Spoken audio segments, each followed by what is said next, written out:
and this is the, I start just working them out, the kind of basic forms, and I'm working in that segmented idea. And this here one is one of the completed ones that I have over there in the plastic plexiglass box.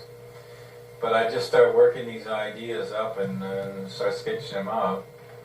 And I try to get different angles on them so that I can sort of get the three-dimensional concept, so that I can start thinking in terms of wood sculpture or something like that. And oftentimes, it's really not enough for me to do it this way, and I sort of try to get some kind of three-dimensional thing. I have what's called plasticine. I don't really like it all that much, but I can pinch up a certain segment and just get a very rough idea of what the three-dimensional thing is, so that when I start carving, I start working into the wood or whatever, that I do have a better vision of it. For me, it's easier to see the three-dimensional thing rather than try to do the kind of four-dimensional chess game, trying to carve from a flat drawing to three-dimensional sculpture. And that's basically the way I get started on a sculpture. It's just I don't know, some of the sketches here that that you work up from, and this kind of started a doodling thing. I don't know where the original idea comes from, and you know, the original concept, but then I just start working them up with just basic forms and stuff like that, and start working.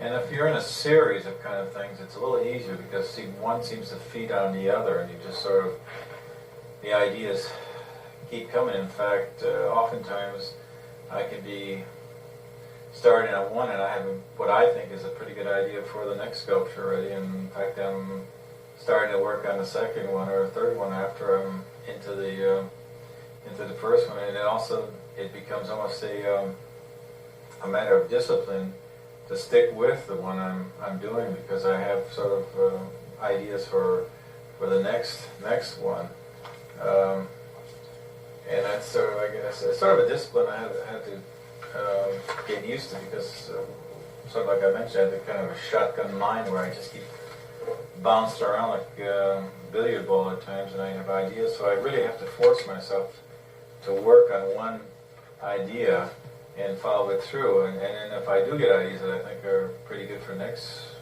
sculpture, then I can start sketching those up. But I really force myself to stick to the one I'm working on pretty much. I've done some things a little different, but generally I start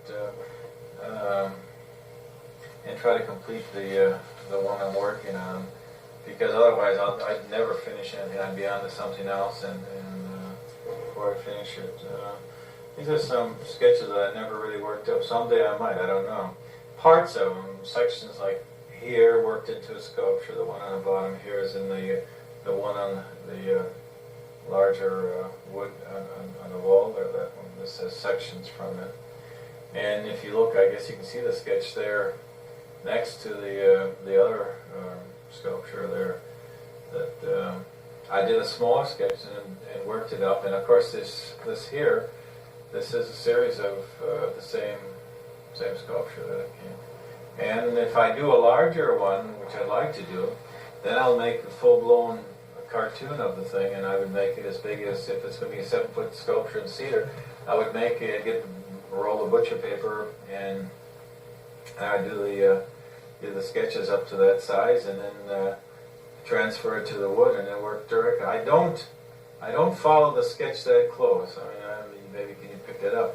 But it gets to a point once you start working with the wood and things, and you find out oftentimes your sketch, it really doesn't work as well, and also it sounds kind of corny, but they do start taking a life of their own. And actually, it's exciting when you all of a sudden forget about the sketch and it starts going on its own. That's actually a good time in the work. That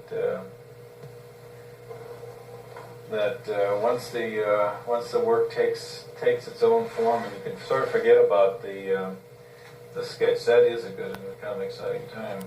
And you'll find that it changes not only because your idea might change slightly, but because the wood or concrete or whatever you're working in, steel, it starts dictating to you about what you're doing, and it'll suggest different in what you might think would be better ideas. So you do sort of drift from the original idea somewhat. Whether that's good or bad, I don't know. That's sort of the way I work. Some sculptors, I think, would rather work and stick to the original thing and try to stay as close as you can. I don't do